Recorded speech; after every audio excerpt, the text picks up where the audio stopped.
Hi everyone and welcome back to episode 3 of this fantastic retail marketing series.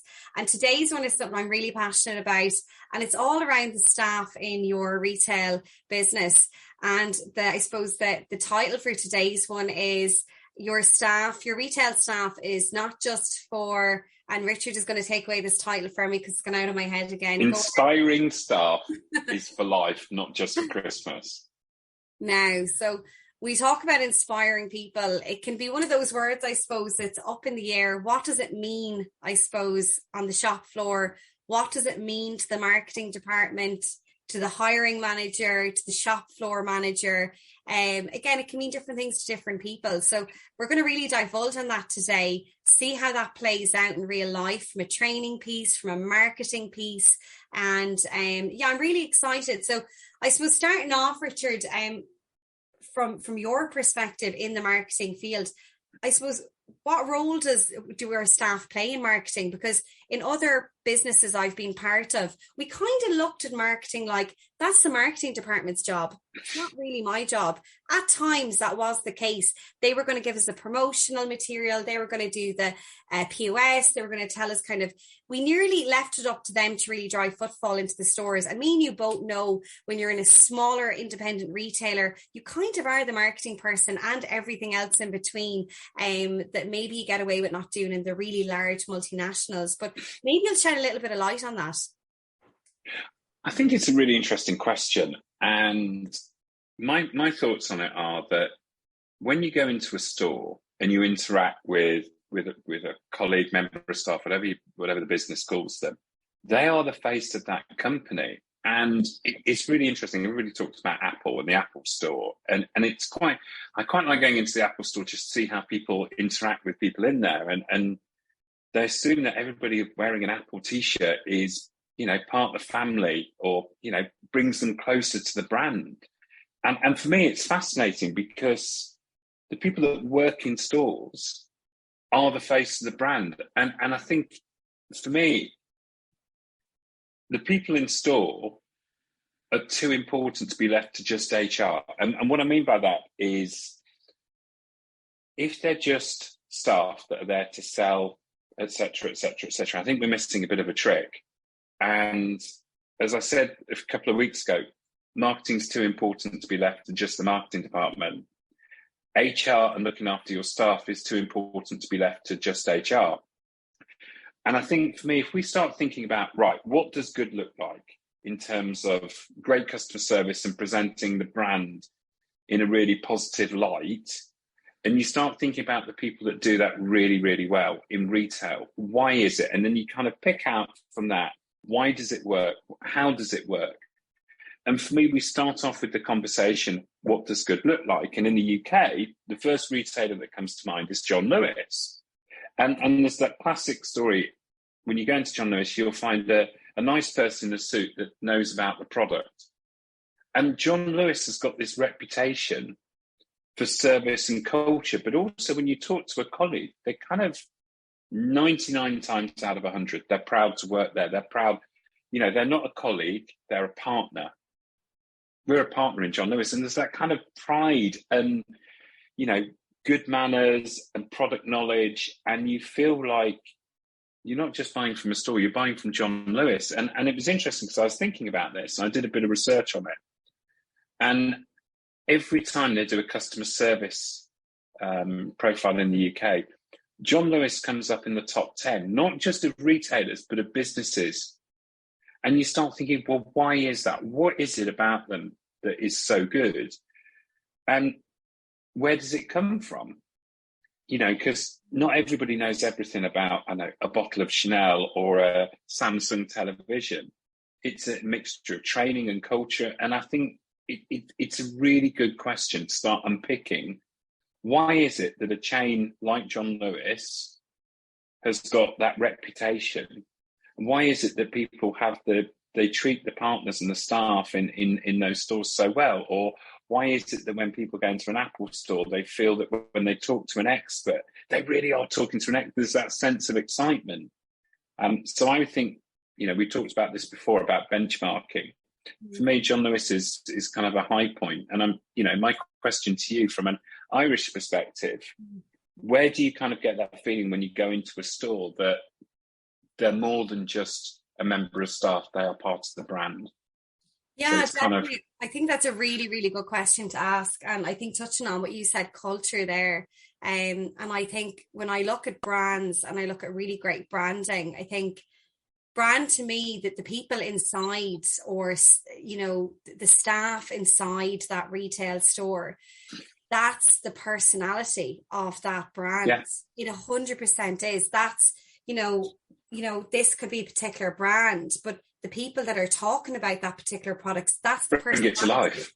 It brings it to life. That's the personality of it. And to give you an example, there's a brand here in Ireland. It's a DIY store. They've about nearly 40 stores in Ireland. Big DIY company, Woody's DIY. They're part of the Grafton Group, which is quite a big consortium of I suppose builder merchants across the board in the UK as well. And there, when you go in there, and everyone has this perspective, and I suppose if we were to compare, and I'm not going to name names, but there is other big DIY stores that you don't get that same customer service with. I know that whatever Woody's store I go into in Ireland, across those 4 retail outlets in Ireland, I know there'll always be someone there to carry goods to my car. And they're nearly known for that. If you go in there, even if you're buying a thing of paint, the person in the aisle will be like, do you want me to put that in the boot of the car for you? So you nearly, every time you go in there, there's always, I've never once not gone in there and had somebody not offer to take stuff to my car, my shopping to my car. See, that's where customer service becomes part of the brand personality. And I think what's great about it is when people start talking and sharing that. And that's what I mean about, it's not just customer service, it's that brand personality. And I think what's really interesting, we talked about conversational currency last week. And I think there's something really interesting where when that part of that brand personality is so strong, you share it with other people. And I love that example. And I was thinking about, because I always say, well, where can you benchmark from outside of retail? What does good look like? And I went to Disneyland in LA this year. And Disneyland's kind of got this reputation for being the happiest place on earth. And I was thinking, you know what it's like when you kind of go to a theme park in Europe, you kind of get the members of staff like, do I really have to be here? And you go to Disneyland in LA and everybody's really cheerful. Now, I'm not sure if it's because they've had 3 cups of coffee, or whether somebody's going, you need to be cheerful or you're fired. However, culturally, it was an incredible experience because, they make, whether you're buying something in a store or whether you're interacting with somebody on security or whether it's the characters. I met Darth Vader, what a nice bloke. And, you kind of have this experience where everybody is so involved with making it an experience. And for me, I was like, well, that's a high watermark. And that's why it's got the reputation of being the happiest place on earth. I would also caveat the most expensive place on earth, but we'll skip over that. But I do think there is something about when it's done so well, it becomes part of the personality, because it's not just a theme park with rides, it's an experience. In the same way that Woody's is, it's not just a DIY store. It's like, we know what we're talking about and we'll take it to your car and look after you. And I think that's where the whole idea of brand personality and the people on the front line executing it becomes really, really interesting. Yeah, I think that's really interesting. And it's making me think, I suppose, that, we're talking about the brands that are, it's really clear when you walk in.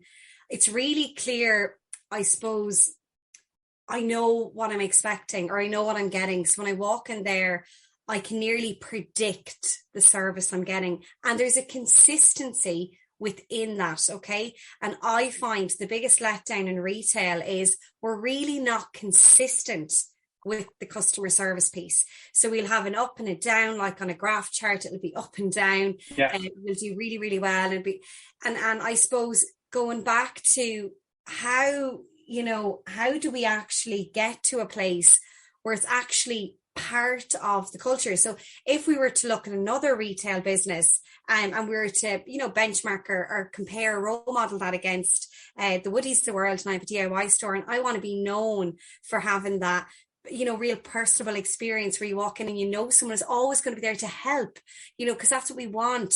We have online, but how can we compete with online is we want human beings. We want connection. We want to get help when we're in the shop. We want to get advice when we're in the fitting room. We don't want to be stuck in the fitting room with their little number card and not have anyone fetch a size for us. That sometimes happens, and we're going out with, our one shoe on and one shoe off, trying to get, a size. So I think it really goes back to, I think the brand understanding and having clarity of what experience they want their customers to have when they go into the store, what they want to be known for, but bringing that into all areas of the business, because I think I see this a lot.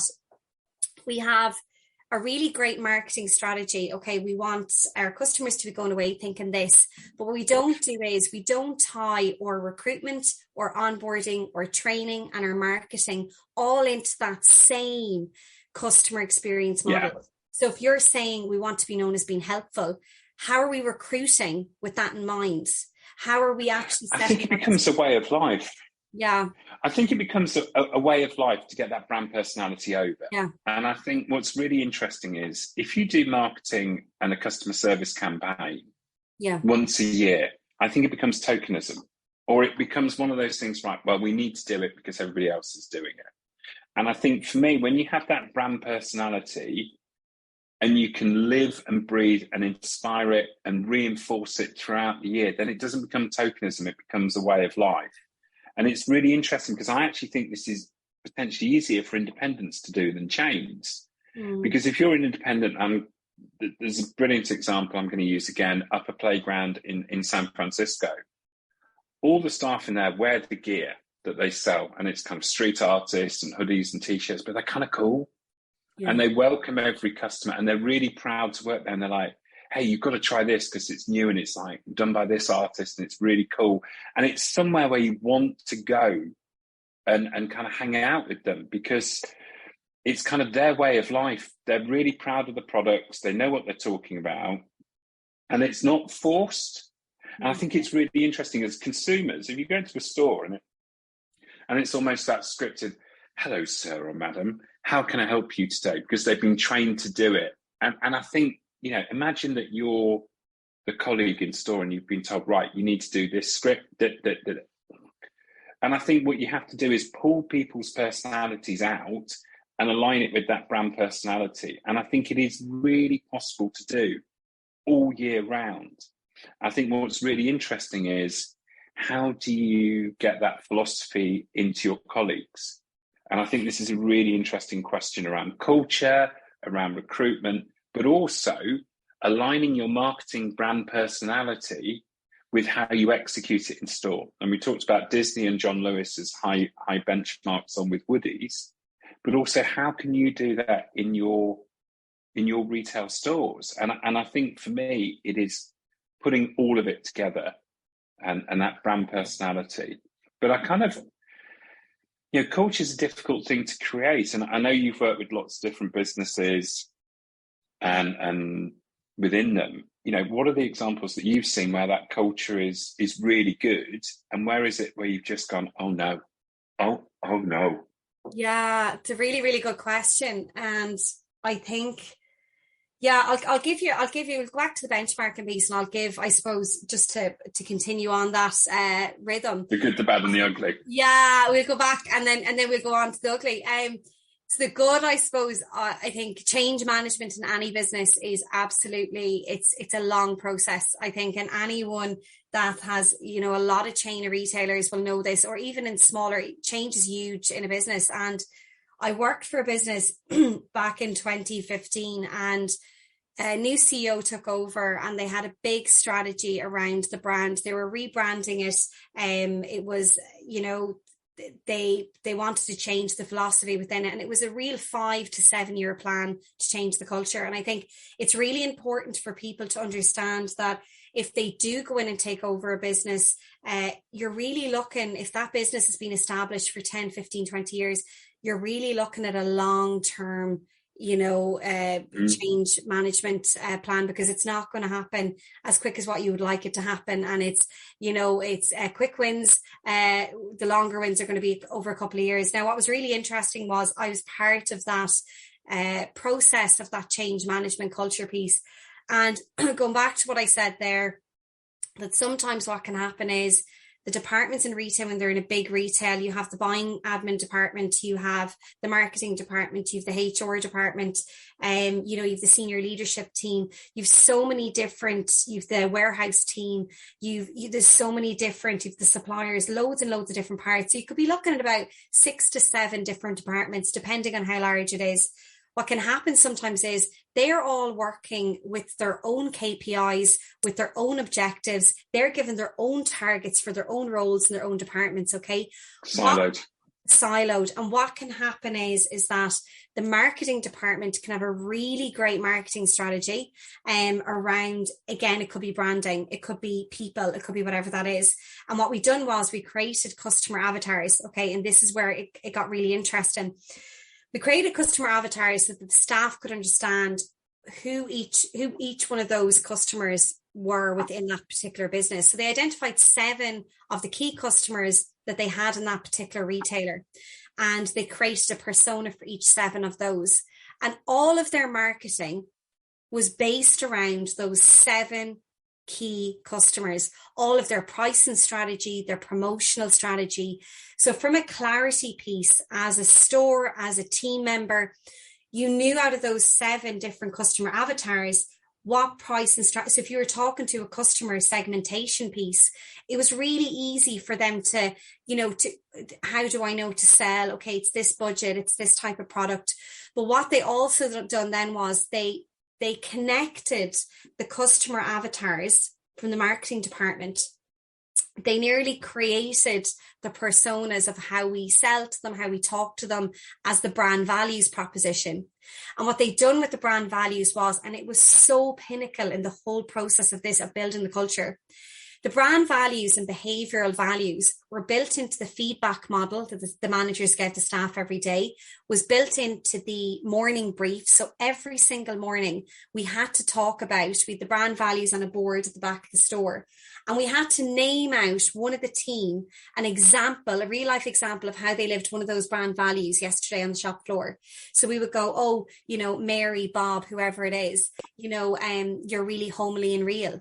And homely and real was one of the brand values in that particular retail. And they were like, what do you mean by homely and real? Well, you're really authentic, real being authentic, and how you actually brought her over to the paint department, and you're really homely, you're really like personable with her, you really, showed her how your house was, you took out your phone, you showed pictures, you gave her ideas for cushions, and you brought her over then to another department, and without being salesy, living the personality. Exactly. But what you do, and I think what happens a lot of the time, when we talk about culture, and the retailers are doing it really well, our business is doing it really well, they have a really clear mission statement, really clear brand values and behavioural values.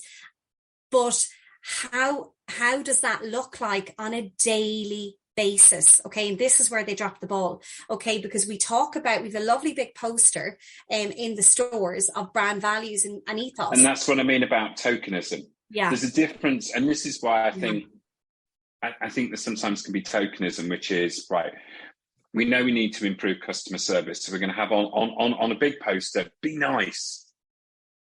Well, what does that mean? And how does that get articulated? And I think what's really interesting is, if you're an independent retailer, what's great is you get to set the culture. You get to define the brand personality. I think what's really interesting is how you execute it. And when you were talking about, well, actually, we did a stand-up every morning and we gave a demonstration of how we do it. I think that's one of those ways where you can actually, subtly imprint it on the staff. And that's where it becomes, the whole point of today's podcast is about inspiring staff for life, not just for Christmas. And if you just put a poster up saying, be nice, that's just one day. Or we're doing customer service week. What about the other 51 weeks of the year? And I think this is where it's a really lovely example, because if you are an independent, set the brand personality. You know, what's the personality that's going to attract customers? Because when you go into a retail store, it's not just the products on the shelf.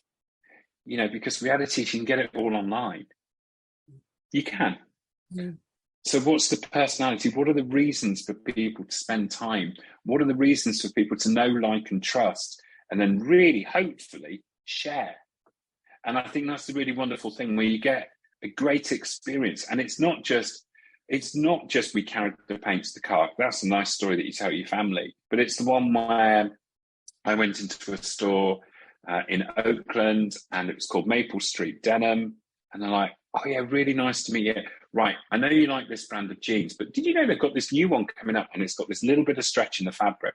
I think that size doesn't look right on you, but if you try this one here, absolutely spot on. But their culture, and there's a retailer that I'm working with at the moment called Solo Boutique, and they're in a town called Malvern. And I love her philosophy because it reminds me a bit of Maple Street. And her philosophy is, and she's very strict about it, I won't sell something to a customer if they look awful in it. They need to look fantastic in it. And it's part of her philosophy. And the rest of the staff have got it, which is, instead of just selling product, they need to look fabulous in it. What a great mindset. What a great thing to leave customers with. If you come into my store, you're going to leave looking fabulous. That's the whole thing about setting a brand personality. It doesn't have to be this complicated thing. It could be a philosophy and a way of life. And then she's trained all the staff. If somebody looks awful in a fluorescent yellow dress, tell them, and go and get them something that they'd look fabulous in. Yeah. Yeah, I think that's really interesting. And it comes back to that whole consistency piece, I think, because, and it does. And I think what can happen sometimes is we can all be saying different things. So we can be in a retail store and we can all have, I think this is what goods are, and we can have, and that's where it gets diluted. That's where it's not clear what that is we're actually offering. And then I'll give you. But it doesn't need to be robotic. Exactly. It doesn't need to be robotic. But I think what can happen sometimes is in retail stores, we can have a fantastic team member that's there for maybe 20 years, 15 years. They leave and the service drops. So looking at that as well, and I've seen this happen, and I'm like, but why? Why does it happen? Why do we have a great team member go out sick and the sales plummet, or the service is poor, or they leave because they might retire or they move on or whatever, and the service drops? And that again comes back to, we're all working individual. We're not working as a collective. We don't have that same vision within the brand. And I think that vision piece of, being really clear on, our values. What is it we value? What's important to us? And given your ethos example of, we want people to look amazing. We don't want them to walk out and not look great with that particular retailer you're working with, that being her mission. That's really clear for someone coming into the business. What it is they're delivering to their customers. And I think there is something around recruitment, Louise, and it's really interesting. We talk about benchmarking, looking at examples. I work with a fantastic tour company in the city of Canterbury, and they do tours around the city. They can be boat tours, they can be ghost tours, walking tours. And what tied it all together, we built them a brand platform, and we called it Sharing Canterbury with the World. Because when you go out on the boats, the tour guides are not called tour guides, they're called captains. And we came up with this whole philosophy of sharing Canterbury with the world, because that's what, it doesn't matter what tour you go on, that's what you get. And we talked about his recruitment. And instead of asking, so what experience do you have in being a tour guide or whatever, the question was, the first question now in every interview is, tell me a story. That's it. Tell me a story. And some people will freeze, and other people go, well, actually, and they're the people you want to recruit. So I think that, I go back to the example of the boutique and people looking fabulous. I want somebody to continue that philosophy. If I'm recruiting, I want somebody that's honest with style. And I think the whole idea of recruiting is really, really important. I think the idea of retention is really important. And I think the idea of that brand personality that you set, your philosophy, whether it is on a boat trip at Disney or in a boutique, it's exactly the same. What's your brand personality? What's important to you? And how can you get the right people to share it? And I think that standard question of, so what experience do you have? I mean, that's great. But it's also more important to get people that fit your culture. And whether I'm talking about the boutique in San Francisco, which is, you know, a little bit edgy, then I want people that you know, have got the right vibe, that want to wear the gear, that want to be able to talk to customers about, you know, their interests, which is, we sell street art on t-shirts and hoodies. And I think that kind of that philosophy is so important. And maybe there's a question when you are recruiting, what are you actually recruiting for? Because if you just want people to put stuff on the shelves and go, customers, that's what you're going to end up with. And, you know, from your experience, have you found recruiting the right people to be in those kind of stores?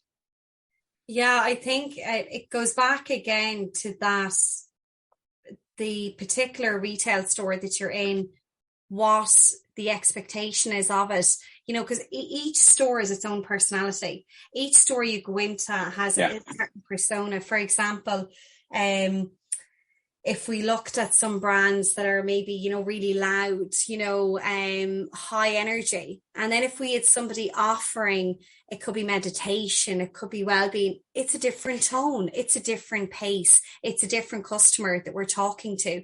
So I think what we really need to be, I suppose, clear on, what is my brand? What if my brand had a voice, had a personality, what would that look like? And I think, you know, understanding that, I think, first is really important, because once you understand that, you understand what your customer base is, then you go and you recruit the team to suit that customer base. So I'll give you a perfect example. I worked for a retailer before, an Irish brand retailer, and a huge part of their customer base was a tourism market. So again, they had a domestic market during the off season, and they had a tourist market. Now, the tourist market, you know, it involved going out, the tourists could be coming in on buses. So you had to be mobile. You had to be, you know, you had to have a big personality. You had to be comfortable with walking up to groups of people.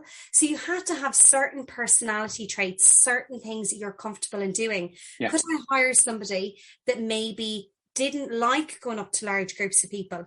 No, because it's not fair on them, because I'm trying to fit them into a mold of a brand that doesn't really suit them. So maybe they'd be suited in a different role or a different part of the business. So it's once you're clear on what you're delivering and what that is about in that particular brand, then you go out and you go, okay, this is what I'm actually looking for, and this is what we need. And it's really being clear in the expectation piece, because going back to what you said there, and I think sometimes this is, and it's a bit frustrating, because I've been in retail for 15 years, and it's one of my peeves, is that people have a perception of retail that anyone can just go in and work in retail. Like anyone can just walk in and, you know, it's just one of those jobs you don't need a big education for, you don't need a degree for, and you can just walk in off the street and sure, you know, no. You know, and people do have that perception that we're just going to hire people and it's just, you know, they're just out there to get the little jobs done. And it's not the case. And it can actually be damaging your brand. It damages the brand, and people really need to get their head around this. They're understaffed, they panic, they recruit, they're in peak trade, just get them in. We don't know. It doesn't work that way. I've seen it done. What it does is it damages the value of the brand. And it actually, what it does is those people that are passionate about the brand, that are driving the brand, that are enthusiastic, that goes down, that enthusiasm, that passion, because we've brought in people that don't really buy into the brand ethos, that don't really want to be there as such, and they're, you know, and it doesn't work. And they're the people who are sharing your brand's personality with your customers, which is why I said to you, people are too important for just the HR department, and I think it's so much bigger than that, because they are the people that, oh, I went to blah, blah, blah retailer. Oh, yeah, it was awful. How was it awful? Well, the people were awful. And you kind of, that's why I think it's so important to get the right staff. But then I also think there's another point, which is how do you retain quality? How do you keep that kind of brand personality going?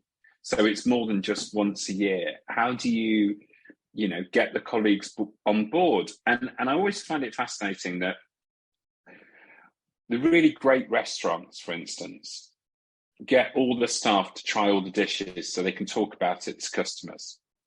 And I think there's lots of things you can do to retain staff and colleagues in a way that works really well. How do you get them engaged and involved in the products? So obviously, if you're working in a luxury high-end boutique, the people that work there are not necessarily going to be able to afford the product. So how do you inspire them? How do you get them involved? And I'm not just talking about staff discounts. Staff discounts, great. It's one of the perks of working in retail, but I think there's so much more than that. There's certain stores that will say to the colleagues, right, you've got an allowance, go and buy some clothes or go and have this.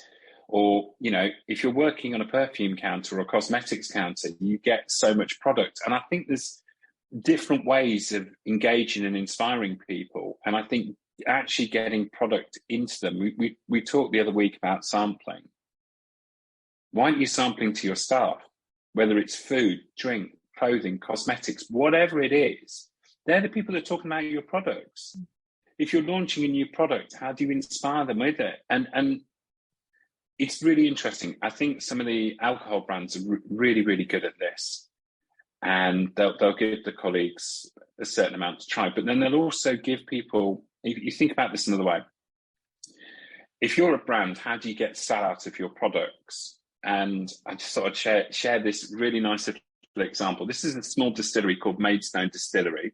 They're absolutely brilliant. Their gin is fantastic, great Christmas presents, and the Branscombe gin is really nice, as is their toffee vodka. And this is a classic. It's a measuring jug, a jig, and it's branded with the name on it. And they go and give this to bars. They leave it for the bar people to use. I mean, Jack Daniels have done it for years. Here's a classic kind of Gentleman Jack jig. And it's one of those things, what can you give to your colleagues and staff that they go, oh, that's really nice. Oh, I tried that new product. Oh, you've got to try this new, whatever it is. Are you giving them the tools to sell the product? Because just to expect them, here's the product, go sell it. Okay, well, how do I get the personality? I know we need to do this personality about looking really stylish or looking really cool. How?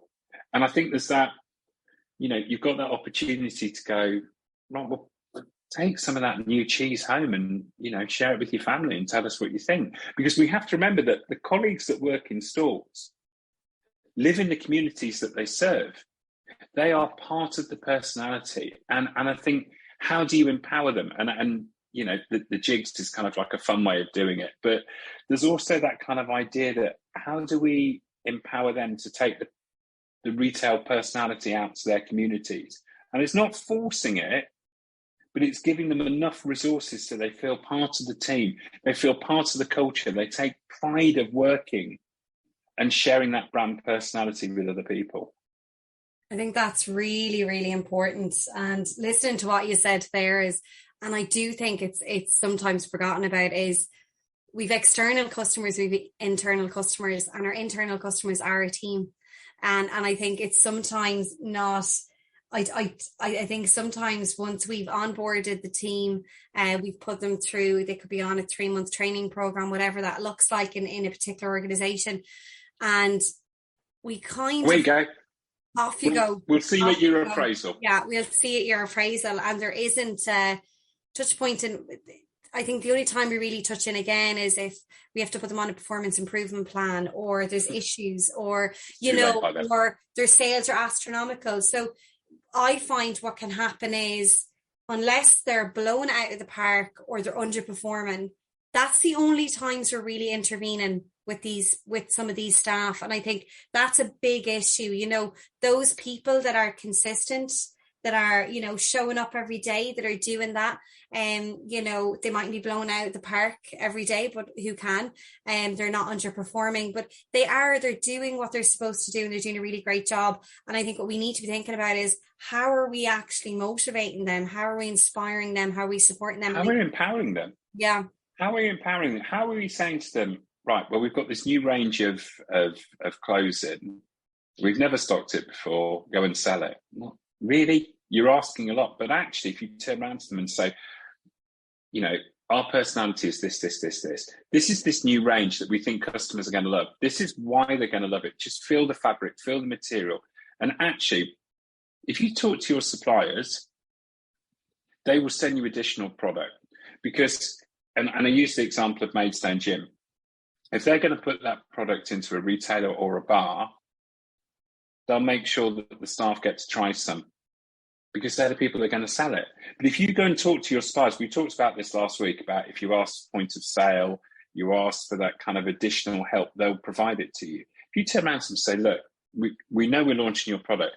Are we okay to get 2 or 3 extra samples for the staff? Or, you know, could you send somebody into the store just to talk to the colleagues for 5 minutes about this new range? These are things that I'm talking about, practical steps to help you sell out, but also to reinforce that brand personality, to empower the staff. And also, we talk about retention. We all know what a nightmare recruitment is. So if you get good people, empower them, look after them, retain them. And it's not just a pay rise. It's not just staff discount. It's about noticing them and empowering them and helping them to deliver your brand personality and be great at your job.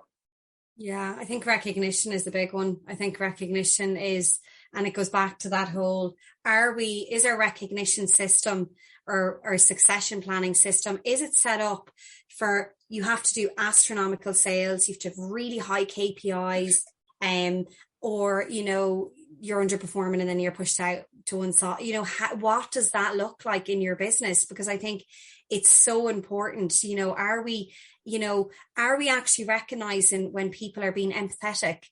You know, I worked in a retailer before, and a customer came in, she cut her finger outside. One of the team got the first aid box and gave her a plaster and stuff, and gave her a glass of water from the canteen. Now, she didn't need to do that. It was a busy department. It was peak trade, but she'd done it because she cared. She'd empathy. She talked to the lady. She was having a really busy day. I was trying to get her kids from school. So are we recognizing these little things? Are we shouting about them, going, this is why our brand is so amazing? Because we've people like you working in it that actually goes above and beyond, that, you know, isn't just there to process things at the tail, isn't just there to do stock counts, isn't just there to serve, but is actually taking a step further, rings the customer. They're the face of your brand. Exactly. They are the face of your brand. And if we go back to the original idea, they are the face of your brand. And that brand personality that you have, I think, is vital. That, you know, not only do you hire and retain the great people, that you allow people to, you know, show some of their personality through, like you said about the empathetic colleague.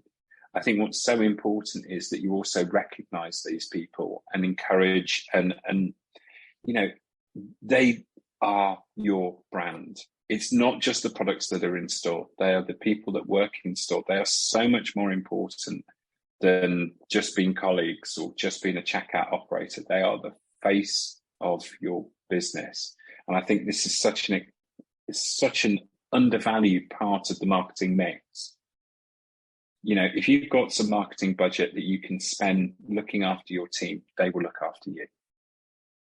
Yeah, I think that's a really great thing to touch on for anyone that's in marketing or in that retail space.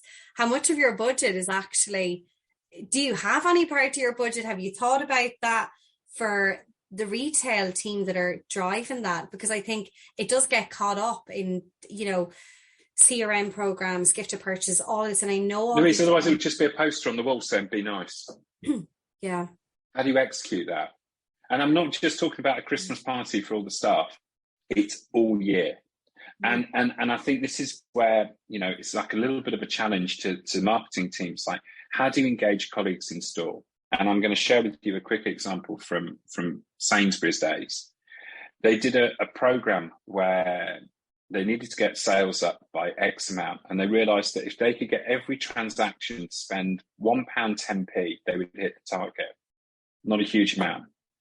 So what cost £1.10p? Well, actually, if you got some nutmeg and you grated it into your spaghetti bolognese, it tastes amazing. And please please try it. Just get some nutmeg, grate it into your bolognese. You'll be like, oh, that was a good idea, that. They gave 150,000 colleagues a nutmeg with, if you grate this into your bolognese, it tastes fantastic. Sales went up of nutmeg. Now, that's one example, but it was more a case of, how can you talk about a product that nobody knows about? How can you inspire people to say, right, to get sales up by £1.10, all you need to do is sell some nutmeg. One per transaction. And it kind of got the idea over. It kind of got the idea over that you can try something new today. That was the philosophy at the time. Try something new today. And this is how you live and breathe that value. And I think there is something about in really, really, how do you inspire your colleagues? Because not everybody has got the budget to spend thousands and thousands on training. But it is possible to get enough budget to go, right, here's a new product, we're going to share it around the team. And like I said, go and ask your suppliers. Your suppliers that put product into your store need your help to sell that product out. Have you ever thought about asking for that little bit of addition of budget to inspire and train the staff in stores to help sell it out? Really simple. Yeah, it's really interesting. Going back to Woody's DIY, the brand I worked for before, and they have once a year, it's a huge thing. They take all their colleagues away for a couple of days, and what they do is they have like over up to 50,000 products ranged in their stores. So it's a huge offering of products, as you can imagine. What they do is they bring some of the suppliers, the bigger suppliers, they gather them all in this huge location, and they bring staff, managers, retail store teams away on a bus up to this location where all the suppliers are. So what happens is we all go with bags and bags and bags of freebies, of goodies. I think I came back before with a little, you can make a little kind of a birdhouse, you can paint it with your kids. What it done was we all came back with all of these different products. And we were actually used them, but we're giving them to, oh my God, these amazing seeds. You can plant your little strawberries, in your kitchen windowsill, and all these fantastic, because we talked to the suppliers and we seen what they could do, and they done demos with us. They shared. I came back with 2 massive bags of gardening stuff, and I don't have green fingers, but man was I enthusiastic. And I'm not a gardener, about gardening, because I was privy to that. I seen how big it was, how inspiring. It's inspiring. So inspiring. And it goes back to that again. And the suppliers got involved in that. It wasn't just the store. And it was absolutely fantastic. And another retailer I worked with, the Kilkenny Group, they sent 5-6 store managers. I was one of them, down to a beauty school. They were introducing well-being products. They're all skincare products. And they realized that, in order to sell these in the stores, the managers really needed to know what it was about, what the skin was about. So they actually sent us away for 2 or 3 days, and we got certified in skincare, which is absolutely amazing. They funded it. What ended up happening with those 6 store managers, right? Well, you can pretty much guess it. We went back into the stores, and our stores were the highest selling. My particular store was one of the highest selling in skincare across the group. Why was that? Because I was confident in the product. I was passionate. I went down to, we actually asked the beauty school to use the products we were arranging. So it was a tailored main program in the store. So we experimented on each other. We knew. I went into the store and we'd done skincare days. So I closed the store. I told the colleagues, take off your makeup, put it on, see what it feels like. And the sales just went up and up and up and up. And we asked for samples from the suppliers. It sounds like, it does sound a little bit like common sense. It does sound like, it's pretty, but a lot of people aren't doing it. And go back to what you said there, we think, but a lot of people aren't doing it. But the sales just went up and up and up. It really did. It was phenomenal to see. I think to sum it all up, and we started off with people are too important for the HR department. And I think our colleagues and our staff are our front of house. They are reflections of our brands. They're the people that are going to drive sales. And they're worth investing in. And I think they're worth investing the marketing philosophy and all of this stuff we're talking about, how it all fits together. the marketing, the suppliers, the sales, the motivation side of it, the recruitment, all of it comes together.